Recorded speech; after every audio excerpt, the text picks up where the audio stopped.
Good morning all of you.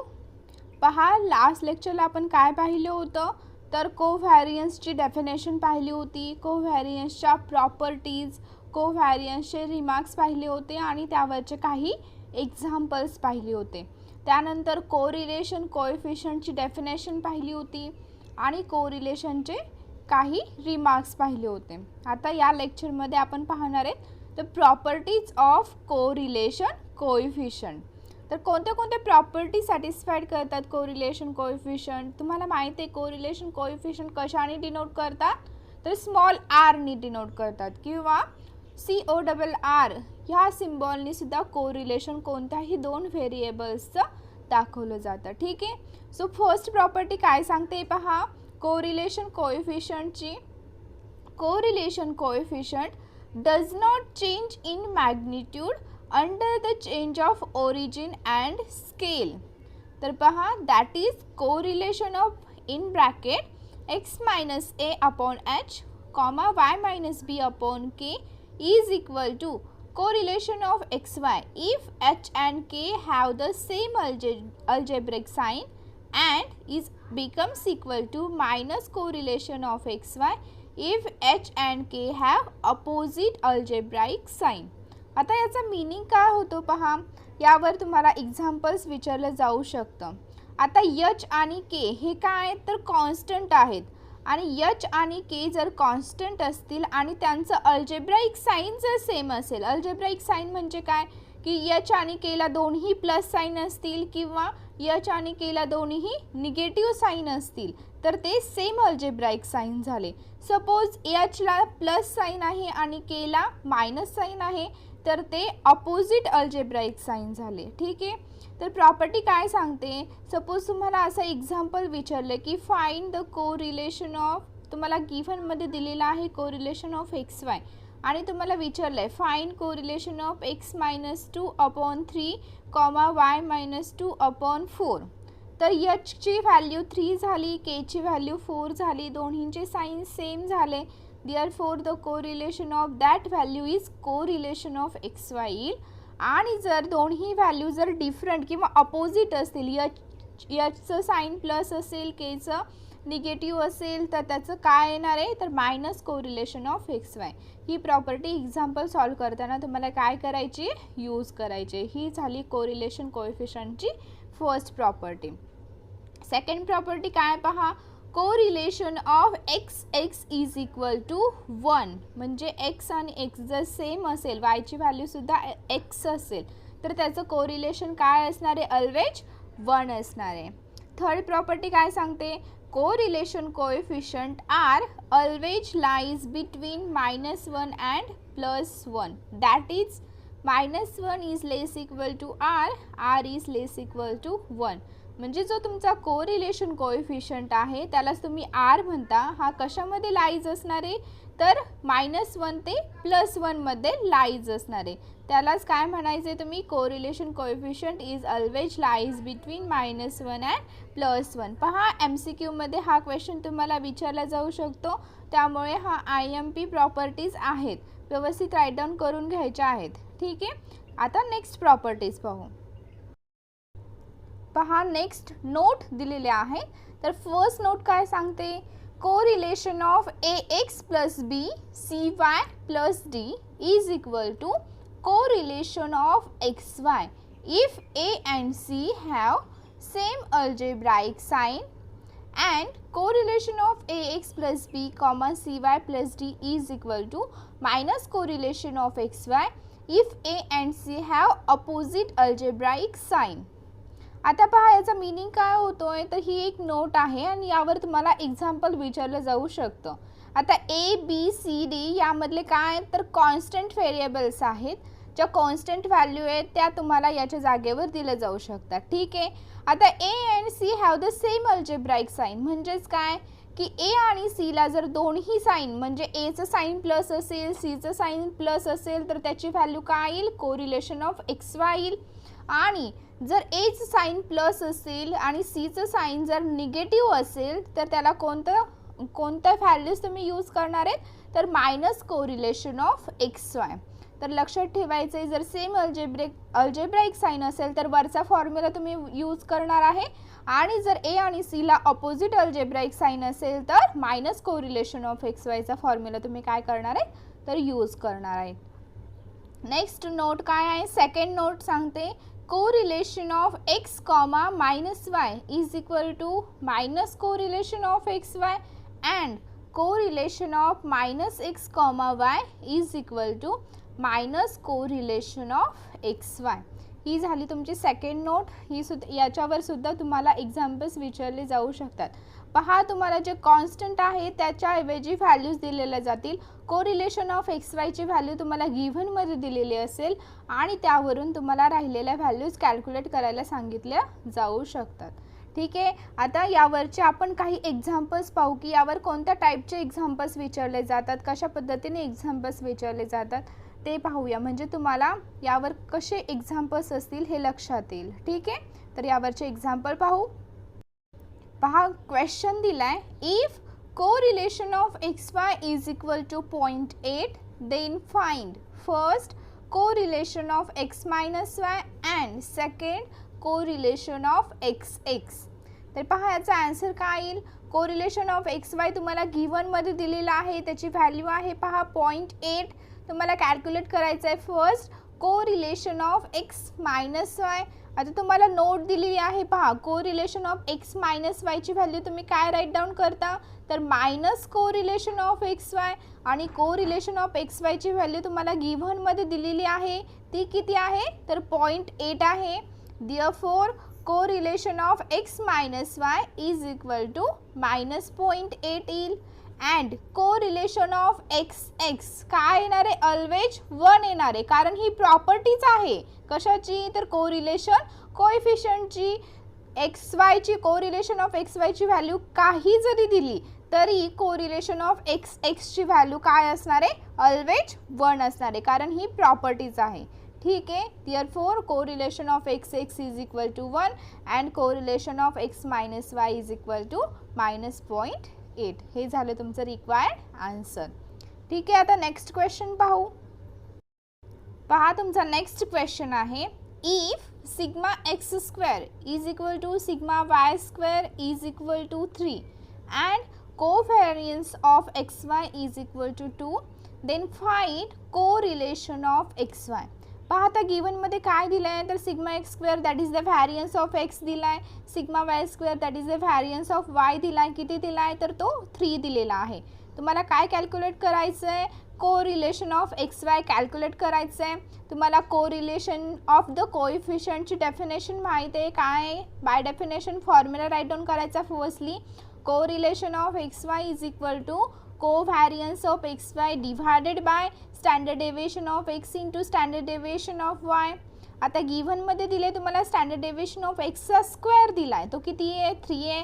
Therefore standard deviation of x किती येईल तर square root 3 येईल. का, कारण पॉझिटिव्ह स्क्वेअर रूट घेणार तुम्ही both साईडचं.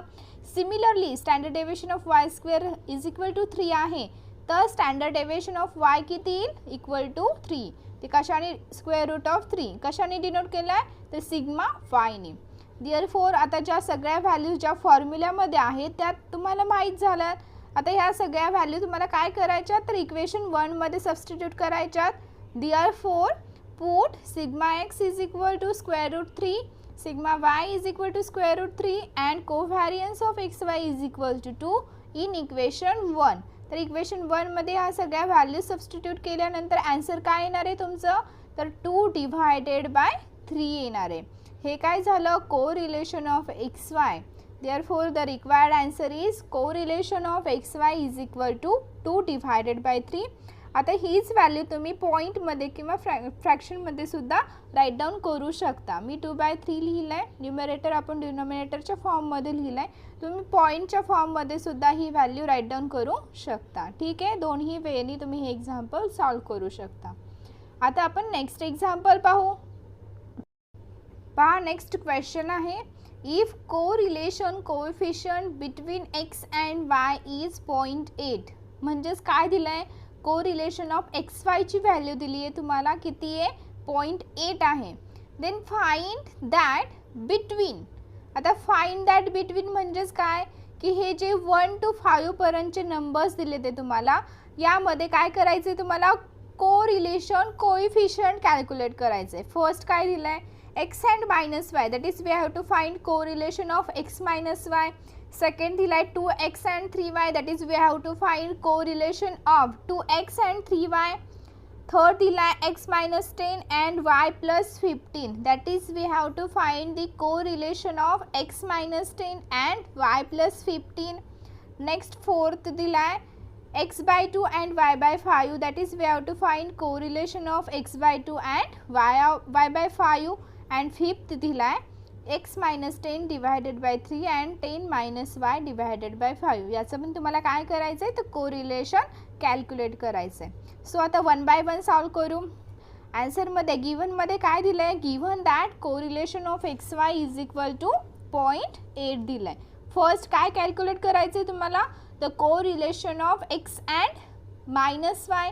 Therefore correlation of x minus Y is equal to by property by note तुम्हाला दिलेली आहे काय, तर correlation of x minus Y is equal to minus correlation of x Y.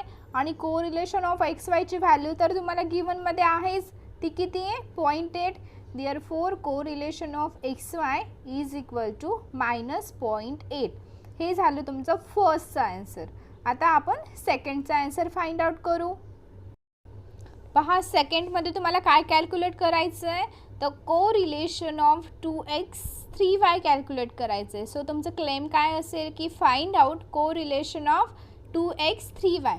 आता तुम्हाला नोट दिलेली आहे, पहा काय नोट आहे, we know that correlation of ax plus b c y plus d is equal to correlation of x Y. ही कधी असते, जेव्हा if a and c have the same sign किंवा सेम अल्जेब्राईक साईन असेल तेव्हा. आता पहा गिव्हनमध्ये तुम्हाला काय दिलं आहे, ए एक्स प्लस बीच्या ऐवजी 2x दिला आहे आणि सी वाय प्लस डीच्या ऐवजी 3y दिला आहे. म्हणजे जर हे दोन्ही जर कम्पेअर केले, correlation of ax plus b c y plus d is equal to correlation of 2x 3y, तर तुम्हाला एची व्हॅल्यू मिळेल, बीची व्हॅल्यू मिळेल, सीची व्हॅल्यू मिळेल आणि डीची व्हॅल्यू मिळेल. ए इज इक्वल टू 2 येईल, बीची व्हॅल्यू 0 येईल, सी इज इक्वल टू 3 येईल अँड डीची व्हॅल्यू काय येईल, तर 0 येईल. मग काय करायचं आहे तुम्हाला, correlation of 2x 3y calculate करायचं आहे.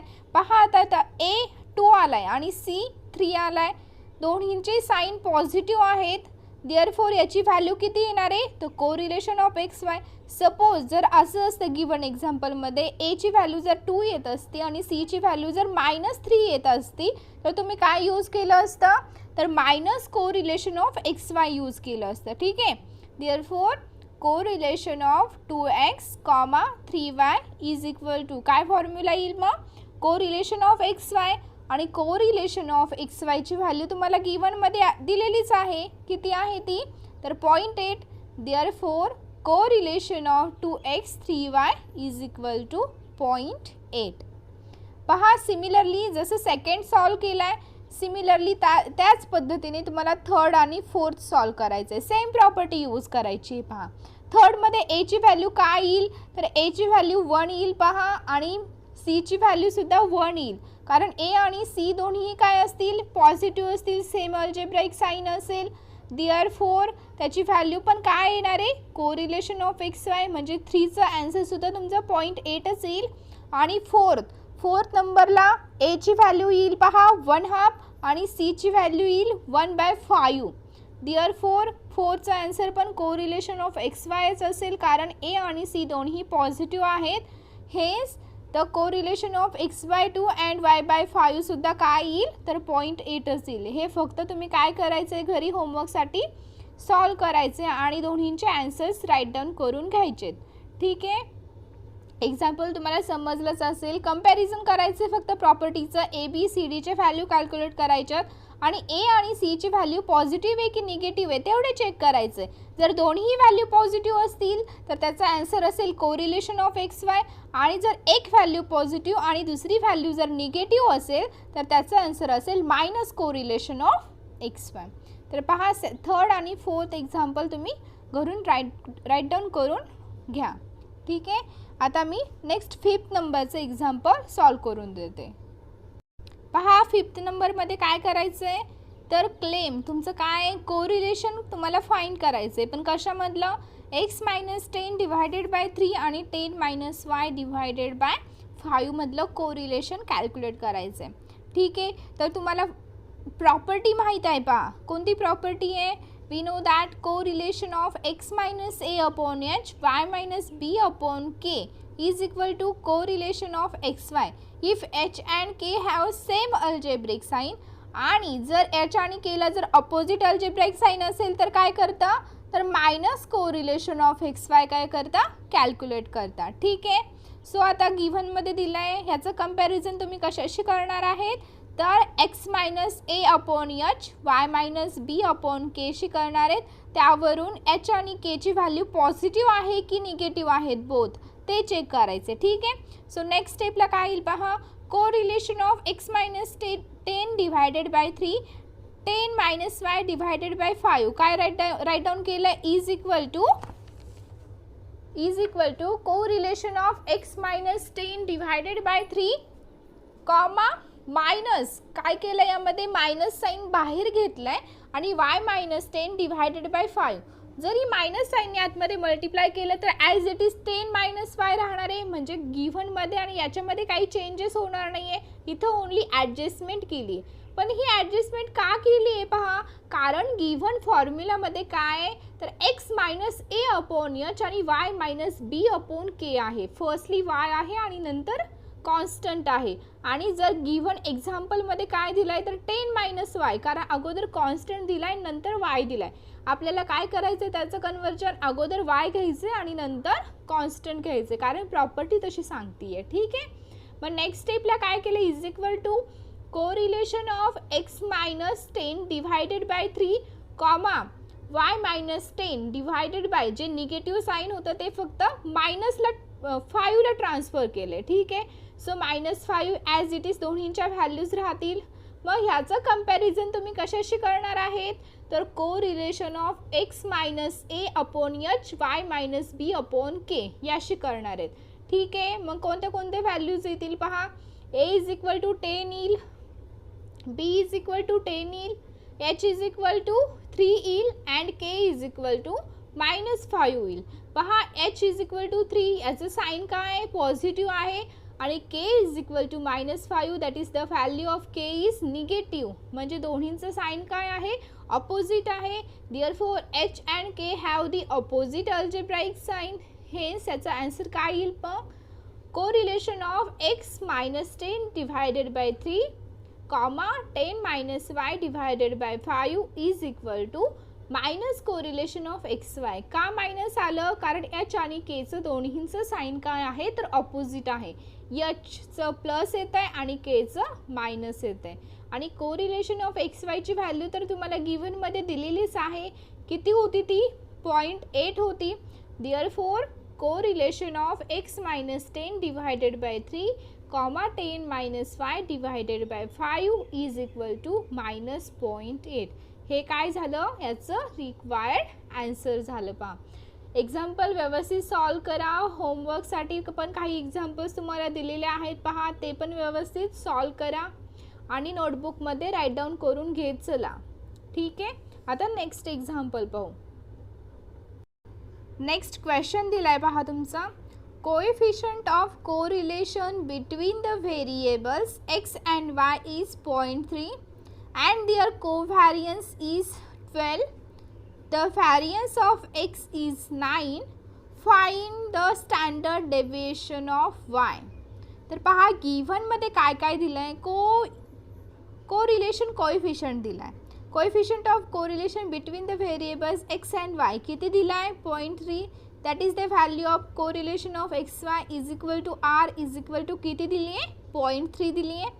And there covariance is 12. That is covariance कशाचं दिलं आहे, एक्स आणि वायचं कोव्हॅरियन्स दिलं आहे. That is the covariance of x Y is equal to 12 दिलं आहे. The variance of x is 9, म्हणजेच कशाची व्हॅल्यू आहे, तर सिग्मा एक्स स्क्वेअरची. यालाच काय म्हणता तुम्ही, व्हॅरियन्स म्हणता. आणि सिग्मा वाय स्क्वेअरला काय म्हणता, व्हॅरियन्स ऑफ वाय म्हणता. ठीक आहे, the variance of x is 9, that is the value of sigma x square is equal to 9. आणि क्लेम म्हणजे तुम्हाला फाइंड आउट काय करायचं आहे, तर स्टँडर्ड डेविएशन ऑफ वाय किती येतोय ते तुम्हाला कॅल्क्युलेट करायचं आहे. That is the sigma Y, याची व्हॅल्यू तुम्हाला कॅल्क्युलेट करायची. पहा मग इथे कोणता फॉर्म्युला यूज करावा लागेल, तर कोएफिशियंट ऑफ कोरिलेशनचा आरचा फॉर्म्युला तुम्हाला बाय डेफिनेशन यूज करावा लागेल. तर काय फॉर्म्युला आहे, r is equal to covariance of x Y divided by standard deviation of x into standard deviation of y. मग सगळ्या व्हॅल्यू सबस्टिट्यूट करा. आरची व्हॅल्यू 0.3 आहे, कोव्हॅरियन्स ऑफ एक्स वाय 12 आहे, सिग्मा एक्स किती येईल, सिग्मा एक्स स्क्वेअर किती दिला आहे, 9 दिला आहे. व दोन्ही साईडचं जर पॉझिटिव्ह स्क्वेअर रूट घेतलं तर मग सिग्मा एक्सची व्हॅल्यू किती येईल, तर 3 येईल. देअरफोर सिग्मा एक्स इज 3 आणि standard deviation of Y that is sigma Y तुम्हाला काय करायचं आहे, कॅल्क्युलेट करायचं आहे, म्हणजे त्याची व्हॅल्यू ॲज इट इज राहील. देअरफोर नेक्स्ट स्टेपला काय केलं आहे, स्टँडर्ड डेविएशन ऑफ वाय खाली 3ला मल्टिप्लाइडमध्ये आहे. ठीक आहे, मग तो काय केला आहे, लेफ्ट हँड साईडला आणला आहे आणि जर 0.3 व्हॅल्यू जी लेफ्ट हँड साईडला आहे ती काय केली आहे, राईट हँड साईडला आणली आहे.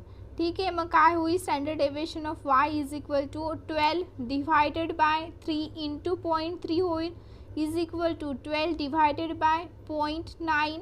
कॅल्सीवर सॉल्व करा, याचा आन्सर किती येईल, 13.3333.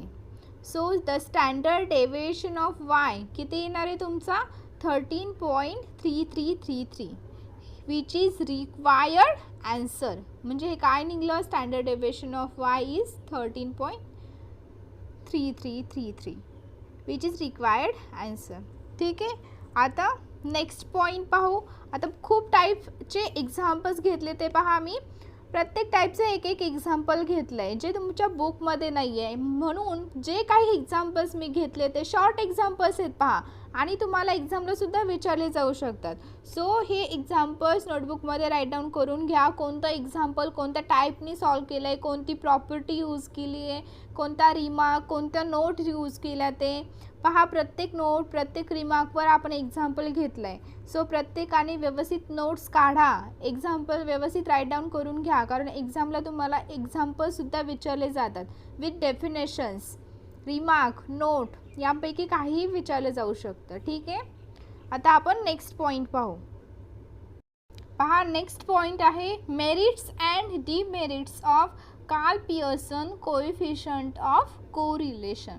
तर पहा याचे मेरिट्स अँड डिमेरिट्स दिलेले आहेत, जे तुम्हाला माहीत असणं गरजेचं आहे. So merits, first, Karl Pearson coefficient of correlation determines a single value which summarize the extent of linear relationship. It also indicates the types of correlation. ही सिंगल व्हॅल्यूसाठी Karl Pearson coefficient of correlation काय होतं, determine होतं. ठीक आहे, second काय सांगतं, it depends upon all the observations. हे सगळ्या ऑब्झर्वेशनवर डिपेंड असतं. Demerits, first, it can not be computed for qualitative data such as honesty and intelligence, beauty and intelligence. म्हणजे हे क्वालिटेटिव्ह डेटासाठी कॉम्प्यूट करता येत नाही किंवा फाइंड आउट होत नाही. Second demerit, it is unusually affected by extreme values.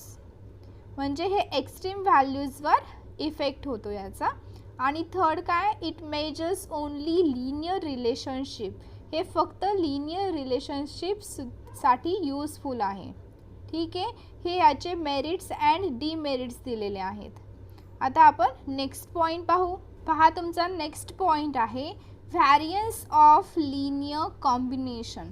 आता याचा फॉर्म्युला आहे आणि तो फॉर्म्युला कसा डिराईव्ह झाला आहे हे यामध्ये एक्सप्लेन केलं आहे. तुम्हाला डेरिवेशन कोणीही विचारणार नाही आहेत, फक्त तुम्हाला फॉर्म्युला व्हॅरियन्स ऑफ लिनियर कॉम्बिनेशनचा काय येतो ते माहीत असणं गरजेचं आहे. ठीक आहे, सो इथे एक्सप्लेनेशन दिलेलं आहे, मी तुम्हाला थोडंफार एक्सप्लेन करते, पण तुम्हाला काय करायचं आहे, ओन्ली याचा फॉर्म्युला लक्षात ठेवायचं आहे, कारण फॉर्म्युलावरून तुम्हाला यावर एक्झाम्पल्स विचारू शकतात. तर यामध्ये काय दिलं आहे पहा, suppose x and y are the variables with arithmetic means x bar y bar. म्हणजे एक्स आणि वाय हे दोन व्हेरिएबल्स आहेत, त्याचे अरिथमॅटिक मीन्स दिलेत एक्स बार वाय बार. त्याचे व्हॅरियन्स दिलेत पहा, sigma x square and sigma Y square. R, let r be the coefficient of correlation between x and y. जो स्मॉल आर आहे त्यालाच काय म्हटलंय, कोइफिशियंट ऑफ कोरिलेशन म्हटले. कशाचं, एक्स आणि वायचं. That is the correlation of x y. In general linear combination of x and y is, linear combination of x आणि वाय काय लिहिता, a x plus b y, where a and b are the constant. आता पहा next, denote काय केलं आहे, या linear कॉम्बिनेशनला एक व्हेरिएबल सपोज केला आहे. Let u is equal to a x plus b y. जर दोन्ही साईडचा बार घेतला तर काय होईल, u bar is equal to a x bar plus b y bar. That is the arithmetic mean of u is equal to a into arithmetic mean of x plus b into arithmetic mean of y. मग तुम्हाला काय करायचं आहे, आता linear combination find करायचं आहे. कशाचं, व्हॅरियन्सचं. Linear कॉम्बिनेशनला काय केलं तुम्ही, suppose a x plus b y. मग व्हॅरियन्सचं लिनियर कॉम्बिनेशन काय येईल, तर variance of a x plus b y. याचा फॉर्म्युला तुम्हाला काय करायचा आहे, डिराईव्ह करायचा आहे. पहा खाली डेरिवेशन दिलेलं आहे, पण हे डेरिवेशन्स तुम्हाला विचारलं जाणार नाही, पण ते कसं आलं आहे ते तुम्हाला एक्सप्लेन करते. पहा, variation of a x plus b y is equal to x plus b y कशाची व्हॅल्यू आहे, तर कॅपिटल यूची आहे, is equal to formula of variance. कारण तुम्ही व्हॅरियन्स ऑफ एक्स काय लिहिता, 1/n summation x i minus x bar its square. इथं व्हॅरियन्स ऑफ यू आहे, म्हणजेच काय होईल, 1/n summation u i minus u bar its square. Next स्टेपला is equal to 1/n summation. आता यू दिलाय a x plus b y, मग u i काय येईल, a x i plus b y I.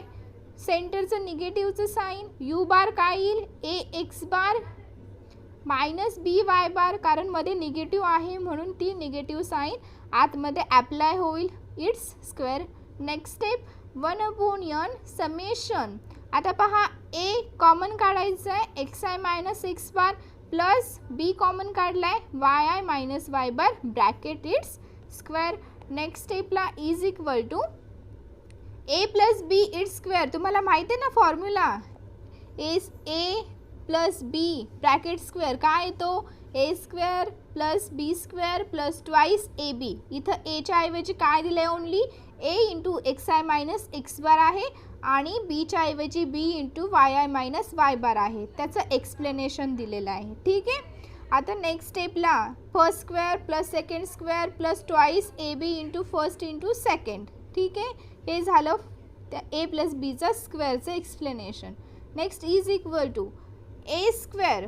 पहा आता हा यन जर आतमध्ये ॲप्लाय केला तर 1/n summation x i minus x bar स्क्वेअरची व्हॅल्यू काय आहे, तर सिग्मा एक्स स्क्वेअर आहे प्लस बी स्क्वेअर इंटू जी 1/n summation y i minus y bar स्क्वेअरची व्हॅल्यू काय आहे, तर सिग्मा वाय स्क्वेअर आहे प्लस ट्वाईस ए बी. आणि ही जी राहिलेली व्हॅल्यू आहे ती कशाची आहे, तर कोव्हॅरियन्स ऑफ एक्स वायची आहे. मग बाय फॉर्म्युला काय होईल, variance of a x plus b y is equal to a square into sigma x square plus b square into sigma Y square plus twice a b r sigma x into sigma y. का लिहिलं, कारण covariance of x y काय आहे, r into sigma x into sigma y. तर मला काय लक्षात ठेवायचं आहे, ओनली लास्टचा जो फॉर्म्युला आला आहे काय, variance of a x plus b y is equal to a square sigma x square plus b square sigma Y square plus twice a b r sigma x sigma y. हा लक्षात ठेवायचं आहे. आता ह्यावर कोणत्या टाईपचे एक्झाम्पल्स आहेत ते पाहू. पहा यावर कोणत्या टाईपचे एक्झाम्पल्स असतात, तर तुम्हाला व्हॅरियन्स ऑफ कोणतीही व्हॅल्यू दिलेली जाऊ शकते आणि ती तुम्हाला कॅल्क्युलेट करायची. तर इथं फर्स्ट एमध्ये काय कॅल्क्युलेट केलं आहे, variance of x plus y. आणि तुम्हाला गिव्हनमध्ये फॉर्म्युला कशाचा आहे, variance of a x plus b वायचा आहे. म्हणजे एची व्हॅल्यू इथे 1 आहे आणि बीची व्हॅल्यूसुद्धा 1 आहे. मग काय फॉर्म्युला होता गिव्हनमध्ये, तर variance of a x plus b y is equal to a square sigma x square plus b square sigma Y square plus twice r a b sigma x sigma y. तर a आणि बीची value जर 1 substitute केली तर variance of x plus Y काय येईल, sigma x square plus sigma Y square plus 2r sigma x sigma Y.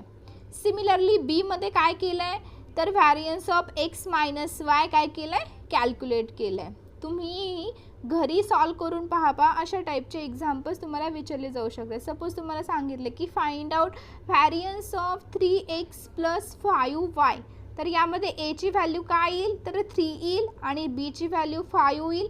ती एची आणि बीची व्हॅल्यू तुम्हाला गिवन फॉर्म्युल्यामध्ये सबस्टिट्यूट करून ती रिक्वायर्ड आन्सर काय करायचं आहे, कॅल्क्युलेट करायचं आहे. अशा टाईपचं कोणतंही एक्झाम्पल तुम्हाला एक्झाममध्ये विचारलं जाऊ शकतं. ठीक आहे, तर इथे व्हॅरियन्स ऑफ लिनियर कॉम्बिनेशन हा पार्ट किंवा हा पॉईंट संपलेला आहे. आता नेक्स्ट लेक्चरला आपण नेक्स्ट पॉईंट स्टार्ट करणार आहे. आजच्या लेक्चरमध्ये आपण एवढंच पाहणार आहे. ठीक आहे, थँक्यू.